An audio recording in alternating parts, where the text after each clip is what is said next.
that the telecommunications meeting of the board will be streamed live to the City of Adelaide website, and recording will also be published to the internet. Please note that an audio and visual recording is being taken of this meeting.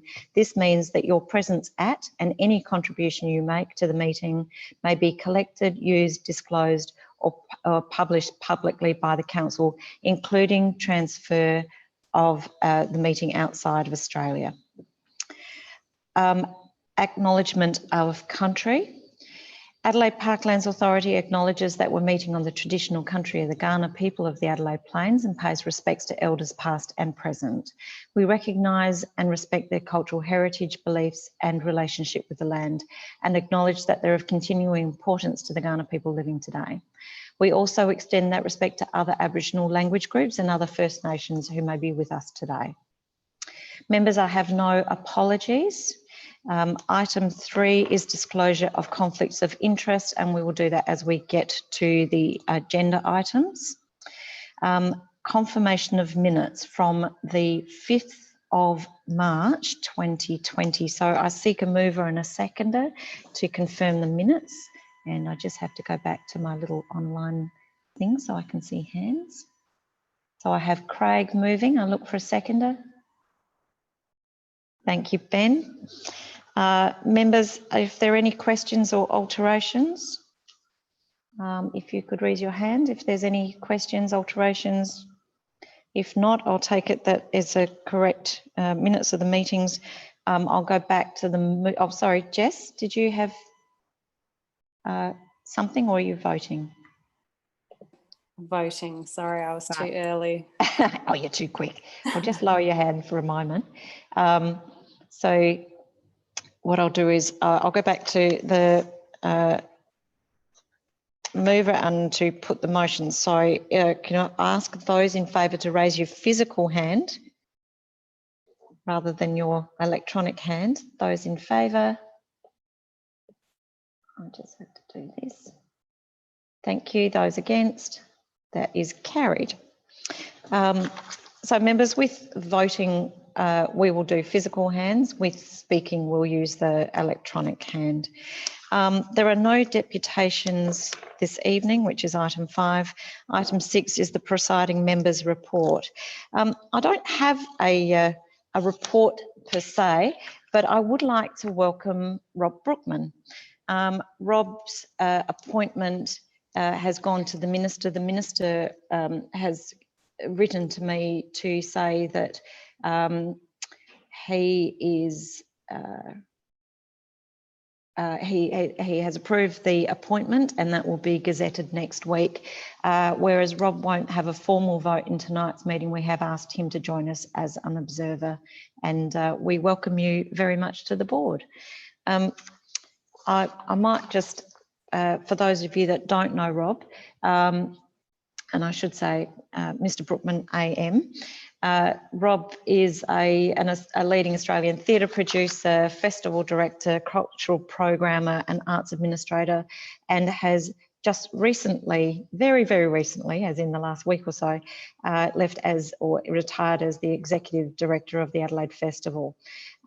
He's held a number of positions in Australasia's most foremost festivals and performing arts organisations, including the Adelaide Festival, in several hats actually. So both as an administrator and the artistic director, the Adelaide Festival Centre as programming director and producer and artistic director, the National Festival of Australian Theatre, the New Zealand International Arts Festival, Arts Projects Australia, Sydney Theatre Company and State Theatre of South Australia. He also in 1992 co-founded Australia's leading world music festival, Adelaide, which he remained as an artistic director until 2007 and continues to serve on the Adelaide Foundation. Numerous awards, including an honorary doctorate from the Adelaide University and Flinders University, and the 2017 Sunatris Award as part of the Helpmans, as well as a Lifetime Achievement Award from the Rubies. There's not a lot that Rob doesn't know about performing arts in Australia, and has been someone who has championed and been right at the forefront of using our beautiful parklands for festivals and events, and I welcome you sincerely to the board. Thank you, Rob. I'm not sure if you'd like to say anything, but I will introduce you formally once it's been gazetted. Is that all right? Okay. Members, that takes us to item 7 on the agenda, which is questions on notice, and we have a question on notice from Stephanie. Stephanie, I'll invite you to ask your question and then I'll read the response to that. I'll just unmute you. There we go. Okay. Noting, well, when I sent this, it was today, but noting the May the 1st article in Daily, which refers to funding cuts of $172,000 to parkland services.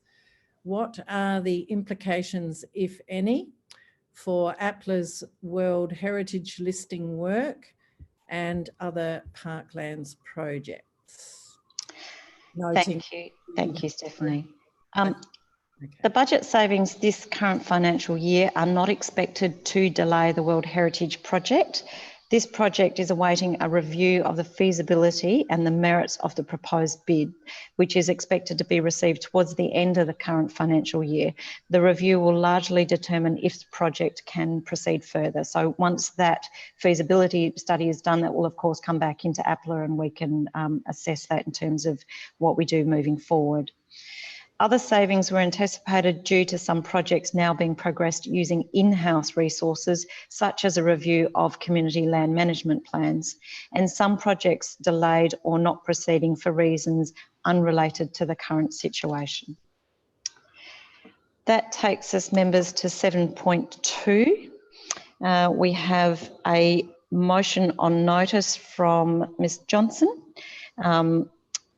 Stephanie, I'll invite you to move the motion and seek a seconder.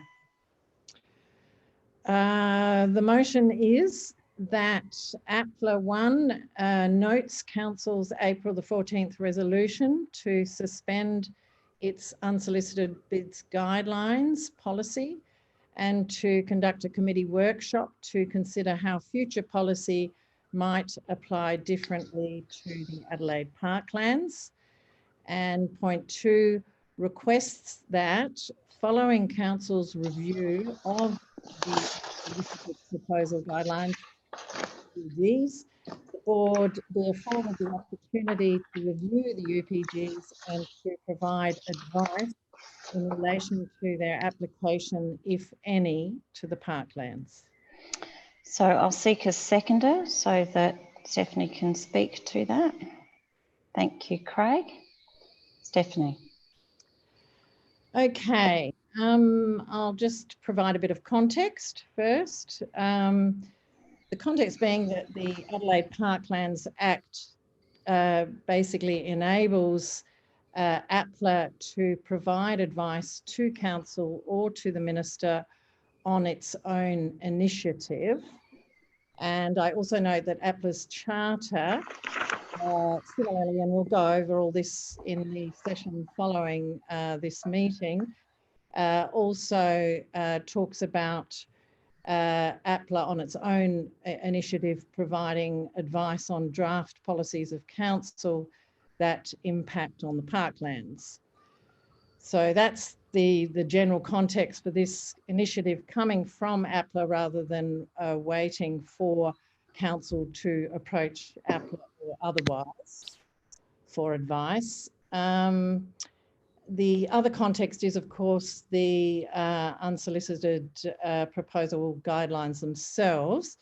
They're suspended at the moment, but they're still available on Council's website. And there is a key paragraph there to note that I'll read out, that in the preamble to the criteria for assessment, the guidelines note that Council is the custodian of the Adelaide Parklands. Section 4 of the Parklands Act states the statutory principles, including without limitation that the Adelaide Parklands should be held for the public benefit of the people of South Australia and should be generally available to them for their use and enjoyment. And a further sentence says, any unsolicited proposal that involves the Adelaide Parklands will be presented to the Adelaide Parklands Authority as required, as well as to the council. So that's in there already. And we note that there has only been one exercise using these unsolicited guidelines to date, and that of course is the Adelaide Football Club proposal, in which following that, I guess that stipulation that the APLA be consulted as required, what we actually experienced was, I guess, a lack of consultation between various stages of the process. For example, I think between stage 1 and stage 2, there was no consultation where I believe there should been. There was no consultation during the establishment of the guiding principles that were given to the Adelaide Football Club. And I think I noted at a previous meeting that those guiding principles neglected to address the key question of land use. There was no, I think I raised a question about a year ago when the proposal moved from stage 1 to stage 2. And that's, I think, when APLA first heard about it through the media, and asked the question to the administration about when APLA's advice would be sought, and was told that that would occur ahead of any public consultation. However, further down the track, we actually saw the public consultation questions formulated and go public ahead of them, I think the day before coming to APLA. So once again, there was another moment in this whole process where one would have expected APLA to be included in providing advice on the formulation of the public consultation questions, but that didn't occur. That went public before it came to our meeting. And more recently, we've had a review of the consultation process, which is yet to come to APLA. And now we're at the stage where we're having a review of the unsolicited proposals process. So in all of that context, I think there are fundamental questions that APLA needs to consider, and that is, whether these proposals should apply to the parklands at all, as given the process is, I guess, a confidential commercial process. And there is a fundamental question about whether that should, or how that can occur on public land, which requires public input into any discussions. I think that would be a fundamental question we would look at in such a review.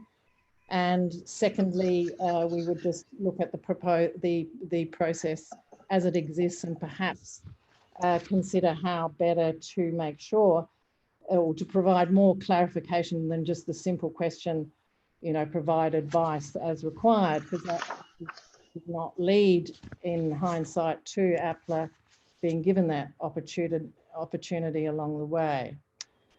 So I think, I feel fairly strongly that we need to take the initiative here, and have therefore put forward this motion. Originally, the motion was worded that our review of this process would, I guess, occur independently of council's review. However, the suggestion came back from the presiding member that perhaps our review could follow council's committee review, and I couldn't see that that would be a problem so long as our review is conducted, I guess, independently. So it could follow council's review, but obviously we would not simply be responding to that, but also providing advice on it. Thank you, Stephanie. I'll go to Craig. Did you wish to speak? Thank you, Chair. Yeah, just briefly, I think this seems a pretty sensible way forward to seek clarity. There's as Stephanie outlined, there's been some confusion and questioning about timing and depth of discussion at certain stages of the process of the only bid that's come forward so far. So clarifying now what the expectations are on both sides makes sense before we receive any further bid, particularly how it interacts with the parklands. Okay, thank you. I'll look to the floor. So, Christine, I'll just unmute you just a moment. Thank you. Oh, that didn't work. No, it's not working. Jenny, can you unmute Christine, please? Thank you. It's a question really, and then a comment. I think I just wanted to be clear on the second part of the motion to make sure that it is reflecting the fact that we'd only be providing advice and where they would apply and if they would to anything in the parklands, and not as it was originally intended, perhaps to be an independent review of the whole unsolicited proposal process and guidelines. Stephanie, would you like to respond to that?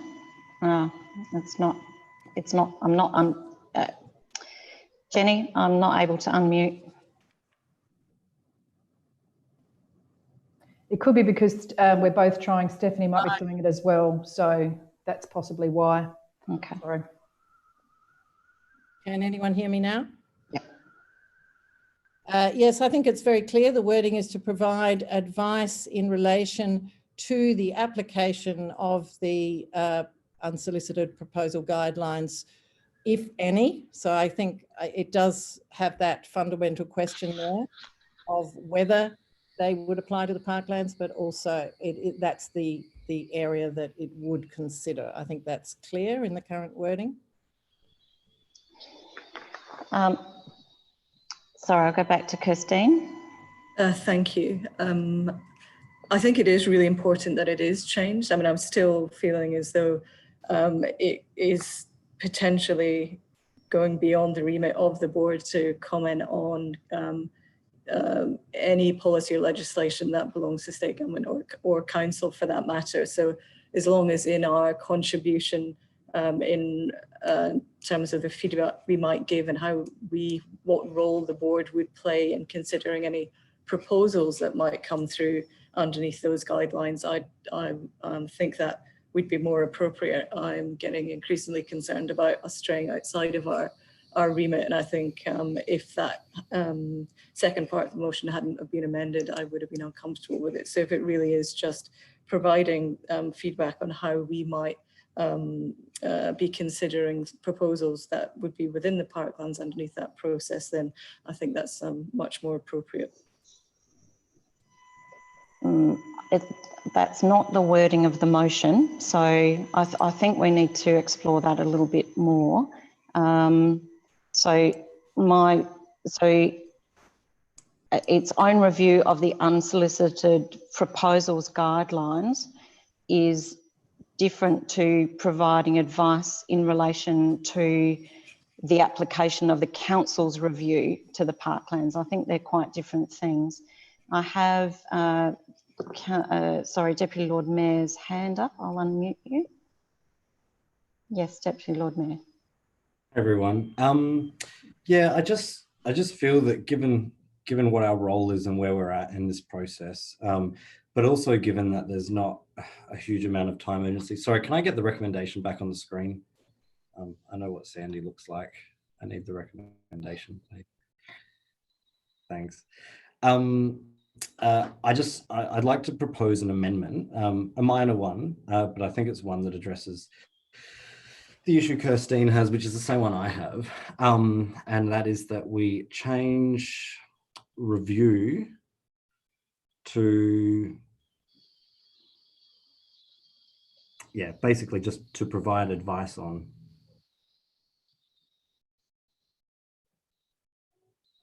I reckon.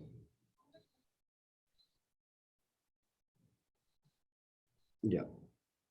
Yeah. And I'll seek a seconder of that and can just flesh out my reasoning and just what my concerns are if we went in the other direction. I didn't have that level of clarity. So members, I need a seconder to allow the Deputy Lord Mayor to speak to that. Stephen, I know you've got your hand raised, but that might have been to speak to something else. So Kirstine, was that your hand raised?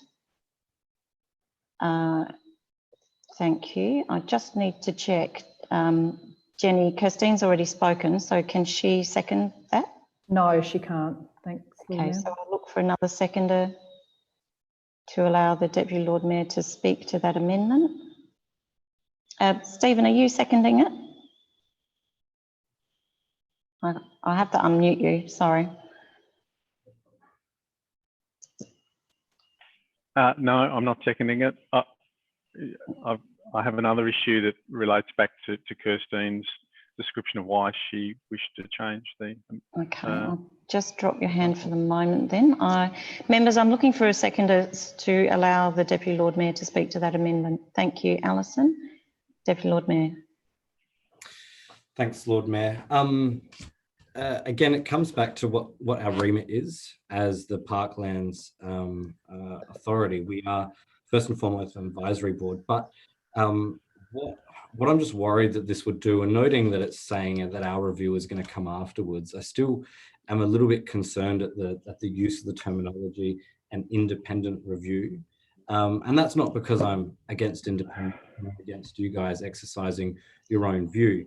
That's why you're all appointed here, because you're all experts in your own right field, and you're all here on the board.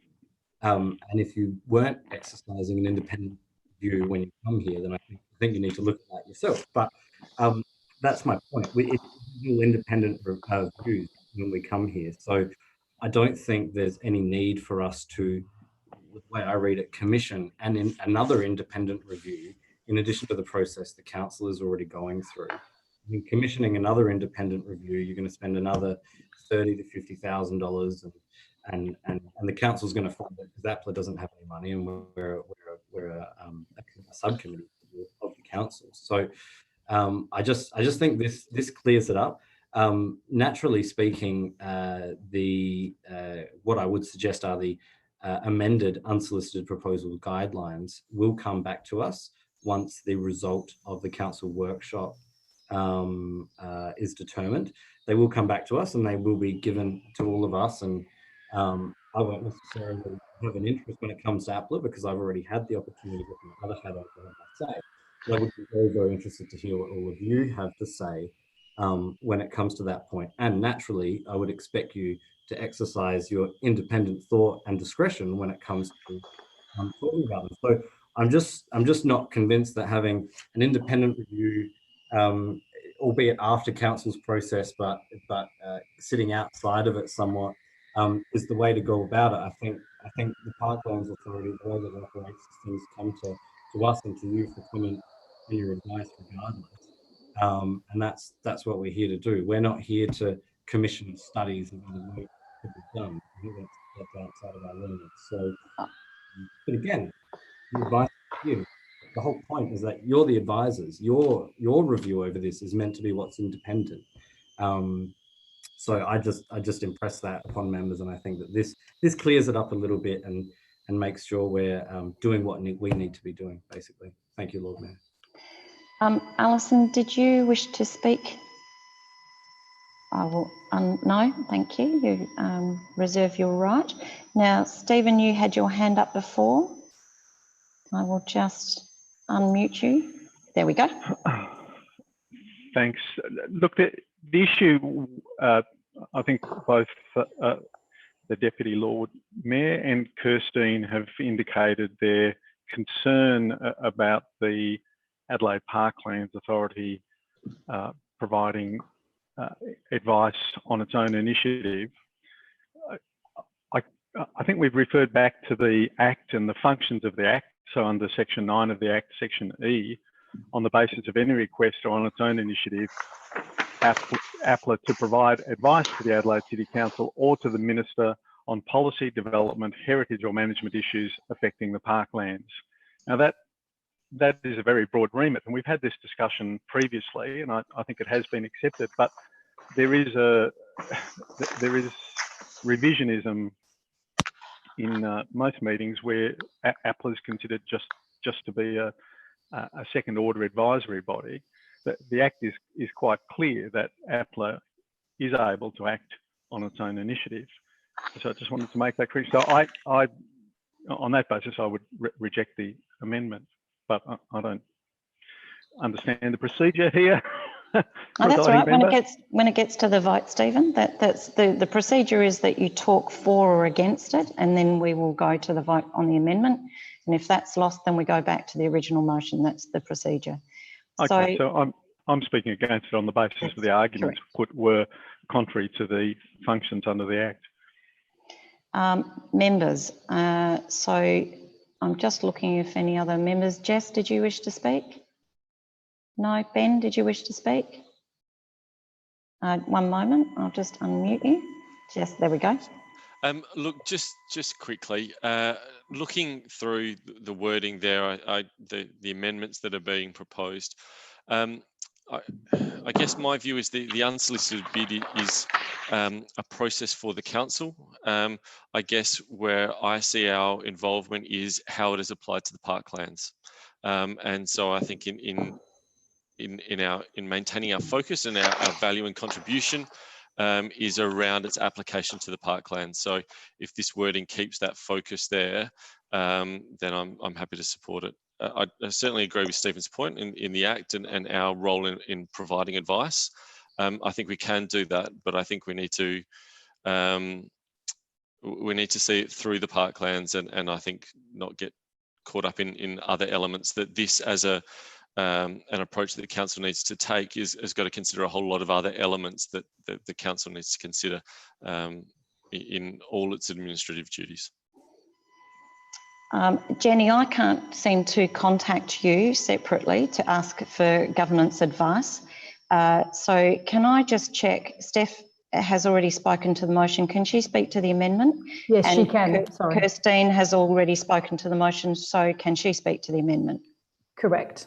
Right, thank you, because she put up her hand before and we said she couldn't speak. So I will go to Stephanie first and then I will go to Kirstine. And Jenny, can you send me your number so that I can ask for governance advice should I need it? Thank you. I'm just trying to unmute you, Stephanie. I'm not sure if you're trying to do the same thing. Can you unmute yourself? There we go. Yeah. Yes, I just wanted to provide some clarification. I don't think there is any wording in there that discusses commissioning an independent review. That's certainly not the intention. I noticed that when forming the amendment, that seemed to be the key concern of Alex. So I think if there was concern, I would still like it to review the guidelines and provide advice in relation to their application.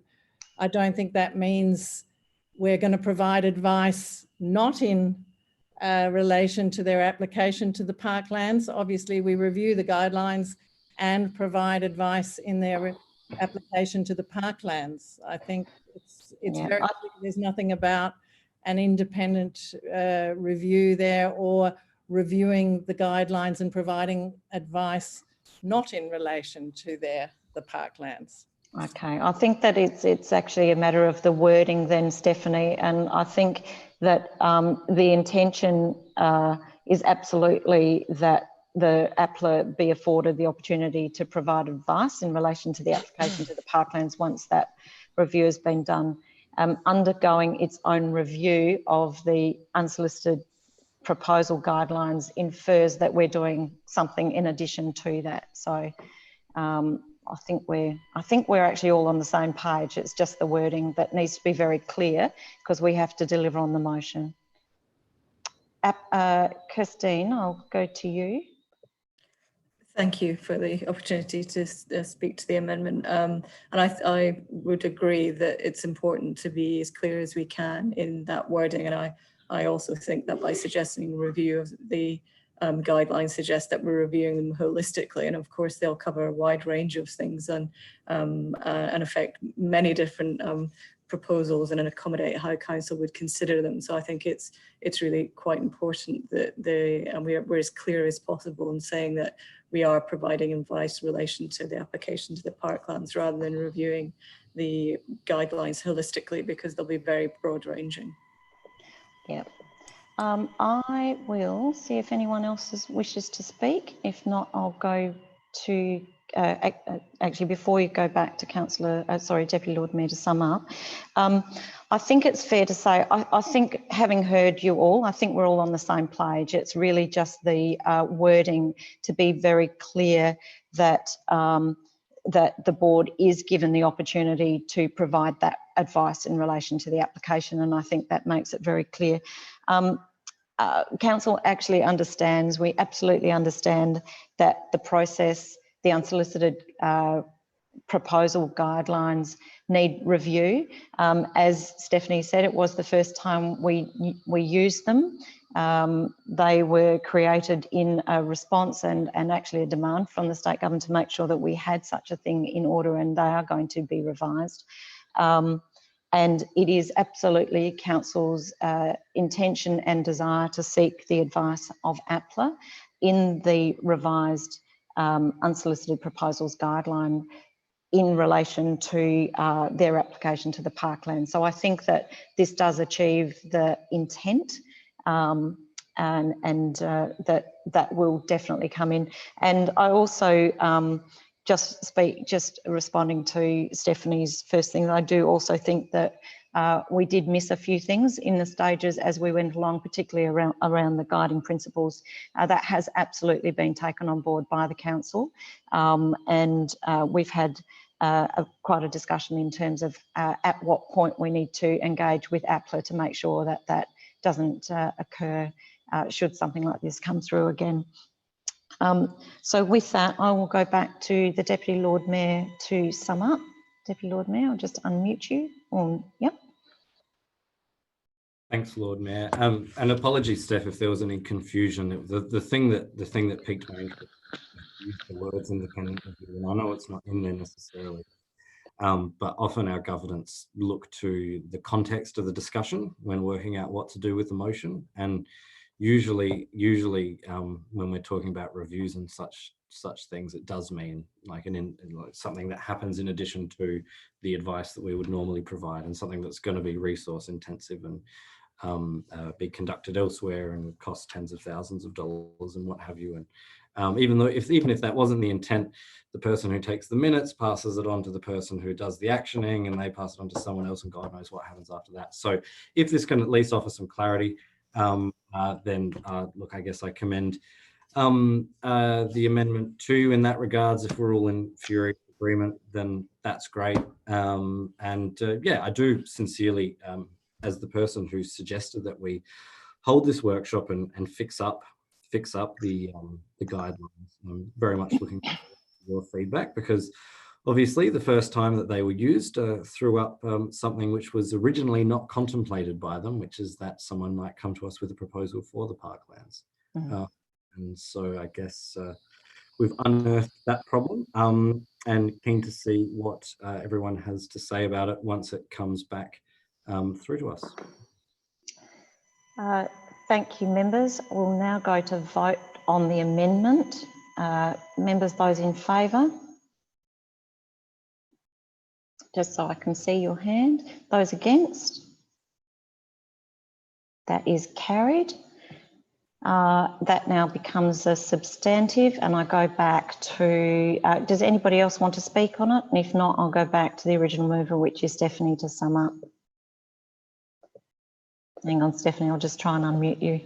You might have to unmute yourself. There we go. Sorry. Yes, well, I think we are getting into semantics. I always like my own wording. I don't like being edited, but I think we've had the amendment approved, correct? So now it's back to the substantive. Basically, at the bottom of this is the context of APLA being able to take the initiative to ask for an opportunity to provide advice. noting that in the history of these guidelines, we've asked in the past and have always somehow missed that opportunity to give timely advice. So I labour that point a little, but I sum up the motion that the intent is there, that we review those guidelines in the context of how they impact on the parklands, which is clearly our remit. Members, I'll go to the vote. Those in favour? Those against? That is carried. Thank you, members. That takes us to item 8, which is questions without notice or motions without notice. I look to the floor. No, if not, I'll go to, there are no, item 9 is presentations and workshops, of which we have no items this evening. Item 10 is reports for consideration. There are no reports for consideration this evening. Item 11 is the Executive Officer's verbal report. Mr. Cook. Oh, I think there you go. No, you're muted and unmuted and then muted again. Sorry,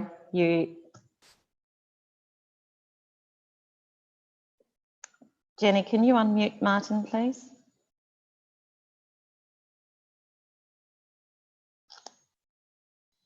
There we go. Thank you. That's better. I provided quite a lengthy update through an email. I think, is everyone happy with the way that happens, and does anyone have any questions in relation to those updates?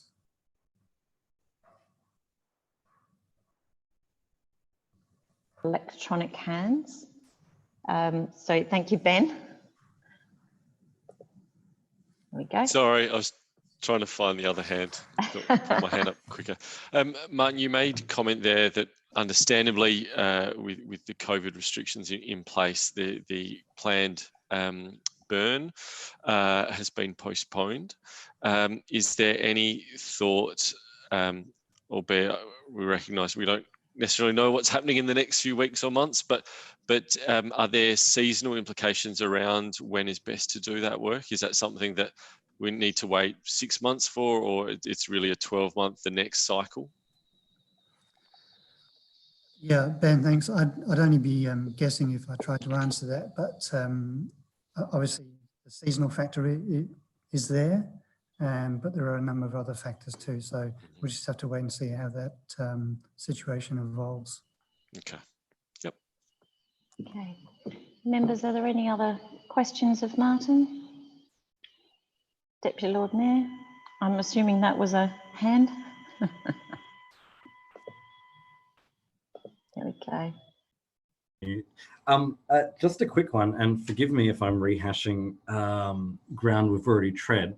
But Martin, that report that I had council ask for regarding parklands expenditure and all the various facets of it and the breakdown and whatnot, have we given that to APLA yet? I just can't remember. No, I can answer that actually, Deputy Lord Mayor. That actually hasn't come back into council yet. That report has gone through to our audit committee and is part of the KPMG audits that are being conducted at the moment. So when that'll come back through audit, then into council and then to APLA. Yeah, because there were 2 parts to it. So the first motion was just to get the headline figures, and then that came back as a report, and then I suggested that we get audit to look at it to do some more thorough reporting. But yes, so yeah. I did send through that original report to APLA. If people have lost it, I'm happy to resend it. Okay, no, that's right. If it's come through, it's come through. But I've seen it half a dozen times now, so I just can't remember in what context. So all good. Thank you. So if there's any other questions of Martin on his Executive Officer report, I'm just trying to unmute you, Stephanie, but it's not working. There we go. Yeah, just a quick one, Martin. I haven't had a close look. I've had a bit of a glance at the DPA that came out for lot 14. and my take is that our council and APLA's attempt to put a height limit on the iconic building failed. Is that correct? There was Might invite Rick to respond to that because he's across the detail. So yeah, great. can we Rick? invite Rick? Members, just if these aren't questions without notice, these are questions to the Executive Officer's report. So if we want to explore a few of those things, so I've already passed that, we can take those offline. But I know that that was distributed, so we've got, actually I'm not sure it was distributed, but certainly we've actually got the DPA that has been lodged. Is there any other questions of Martin's report? If not, thank you, Martin. Members, the final item on the agenda is the next meeting, which is Thursday, the 4th of June. We will continue to talk to members. As you know, the restrictions are being lifted on a week-by-week basis, and there may be the opportunity for us to see each other face to face. But if not, we will conduct the next meeting on Zoom depending how things are going. So thank you very much for your attendance. That will conclude this meeting and the recording of this meeting, but I'll ask you all to stay on the line for our planning session that follows.